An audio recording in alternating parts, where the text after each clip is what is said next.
came from the mud. There's dirt on my hands.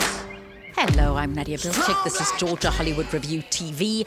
And why I love doing this is I get to meet extraordinary people, like the person that I'm sitting with right now. She's an award-winning filmmaker, but her experience spans many genres, documentaries, films. She's even done some modeling. So Sherri Days Scott, welcome. It's great to have you here. Thank you so much. I consider it an honor to be part of your show. So we're here talking about Season of the Witches, and we're having a patron supporter event this evening. Tell us about Season of the Witches. Absolutely. Season of the Witches is an independent thriller that I wrote. It's set in Puerto Rico, and it tells the story of 3 American women who are volunteering in post-hurricane Puerto Rico, commit a murder, and try to get away with it.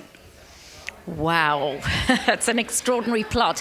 And, you know, how did it come about? So how did you get the idea firstly? And then you've assembled a remarkable team of women to collaborate with. I have assembled an amazing, well, actually, I wouldn't even say I assembled. I would say women were attracted to this project. In fact, the project began on a girls' trip. I was with 2 of my best friends from college in Puerto Rico, and my background's independent film. We stayed at this amazing location, and I started thinking to myself, what kind of film could I make here? Because I have a background also in marketing and advertising, I thought thriller, because those are commercial and you can make money, which means you can make more films.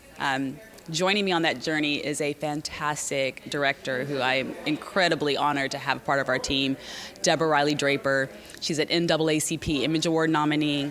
As executive producer and creative director, I have Mikki Taylor, who for 30 plus years created every cover of Essence magazine. So if you were ever standing in the grocery store line and saw a fabulous black woman, Mikki was the person behind that. So the 2 of them, and of course with some others, Cheryl Williamson out of Dallas.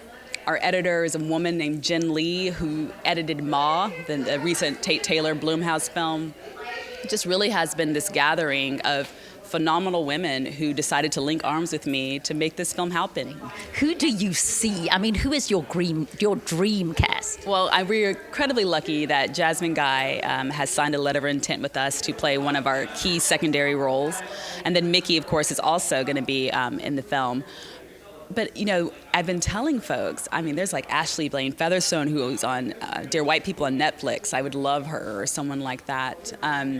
You know, we have a grizzled U.S. Marine detective. So there's just a lot of really meaty roles that I feel like particularly actors of color don't get a chance to do.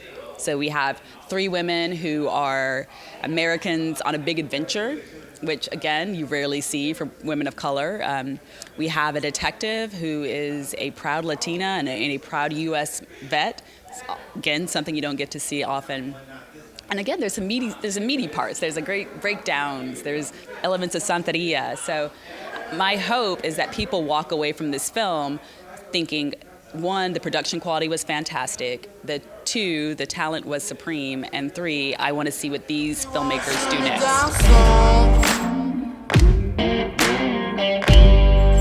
I am with the legendary editor-at-large of Essence magazine, and Mikki Taylor has been with Essence for, I think you said over 3 decades. Over 3 decades, indeed. So you have seen life change, culture changes, but right now you're involved in a project called Season of the Witches, and I'm intrigued to know what attracted you to this project? So, you know, I've been engaged in telling our stories for 30 plus years. And it really seeing the lives of women as a narrative and how we are moving into what I would call our revolution. And certainly not only from the platform of Essence magazine and affirming us on its pages and telling our stories, but also as a member of the Screen Actors Guild for close to 10 years. And you know, I've seen many scripts. And I have had the opportunity, certainly, to work with everyone from Viola Davis and Halle Berry to Asia Naomi King, you name it. But so here comes a script that's basically about 3 doctoral students, 2 detectives, and a dead lover. And what's in that for Mikki Taylor? I'll tell you.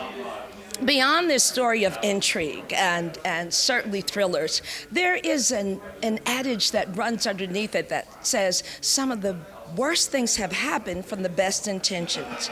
And so I have a huge a heartbeat for this film, even beyond the big screen, and that I want to see this film shown on college campuses across the world. Because for me, my concern for our young people is that while we have the most amazing degrees, we are brilliant creatives and entrepreneurs, and there's nothing that we cannot do, I am concerned about our world navigation skills. And so Season of the Witches, to me, represents a leader shift in filmmaking, in that through this story, we will help young people set the tone for their best lives. So I couldn't resist. I jumped right in, certainly as an executive producer, as a creative director, and I'm even, since I've been the auntie in everybody's head for over 3 decades, even to play the role of Aunt Liz or the voice of reason in this compelling story. And you've assembled with this film a rather extraordinary group of women. So not only are you executive producer, but you are featured actor, along with Jasmine Guy has also attached her name. Tell us about the other women that are involved that makes it such a viable project. So certainly Betsy Landin of Dolphin's Tale is one of the actresses in the film. But I am thrilled to be working again with director Deborah Draper, who I had the joy of working with on Versailles 73. She's done such films as A League of Rose. She has the forthcoming, soon-to-be blockbuster, Coffee Will Make You Black. And then certainly Washington Post essayist Sherri Days Scott. So these are women who really, for whom life writes the story. And when you're able to compile this kind of information and have it be compelling, have it resonate with multi-generational people, well, those are the gals I want to link arms and legs with. I can tell you it's been an honor and a pleasure watching your work through the years and meeting you here on Georgia Hollywood Review TV. Good luck with Season of the Witches. Thank you. Thank you so much. It's been an honor.